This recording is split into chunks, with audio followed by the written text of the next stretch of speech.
আবু সাইদ কোন শহীদ নয়, ওরা নেশাখোর, অরাজকতা সৃষ্টিকারী, সন্ত্রাসী। ওই দিনে তোরে আজকে বানানি দিব।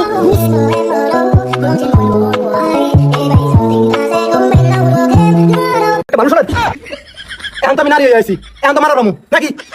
আরে নাসাব প্লিজ মারতে পারবেন, কিন্তু দেখতেই তো পাচ্ছেন এত সুন্দর একটা হিজাবি নারী, এনাকে কি মারা ঠিক হবে? মারা ঠিক হবে না। আমি কি অবস্থা? হ্যাঁ, মিয়া খলিফা তো হিজাব পরে, তাই বলে কিন্তু পবিত্র হয়ে গেছে, আর কিছু কম যাবো না। হ্যাঁ, আর হিজাবের নিচে কুরকান আছে, দেন দেন চেহারা দেন একবারে হুবে মিয়া খলিফার মতন। মনে হয় যে দুই বোন মেলার মধ্যে হারাই গেছে, এক বোন ইউরোপে থাকছে, আরেকজন বাংলাদেশে পড়ছে। এই তুই ভারতে যাবো না, বাংলাদেশে পড়ছিস কে? গু খাবার আছিস গু? না সাহেব প্লিজ শান্ত হলে একটু ক্যামেরা ধরেন, আপনি ক্যামেরা ধরেন। আর ঠিকঠাক কথা বলবেন, নইলে কিন্তু আমার পাস হবো। আচ্ছা কিন্তু আচ্ছা তারপর পাস হবো, কিন্তু আমার মেজাজ কিন্তু ঠিক নাই। নয় সাহেব প্লিজ ক্যামেরা ধরেন তো। আইজলামি অ্যাকশন অন। সুপ্রিয় দর্শক, আপনারা দেখতেই পারলেন বরাবরের মতো নয়ন আজকে উত্তেজিত হয়ে গেছে। তো এত উত্তেজিত হলে আমি ইন্টারভিউ নিব কিভাবে? তো যাই হোক, বাস টিভির পক্ষ থেকে আজকে এক নারী নির্বাহী ম্যাজিস্ট্রেটের সাক্ষাৎকার নিব। তো আপনারা দেখতেই থাকুন।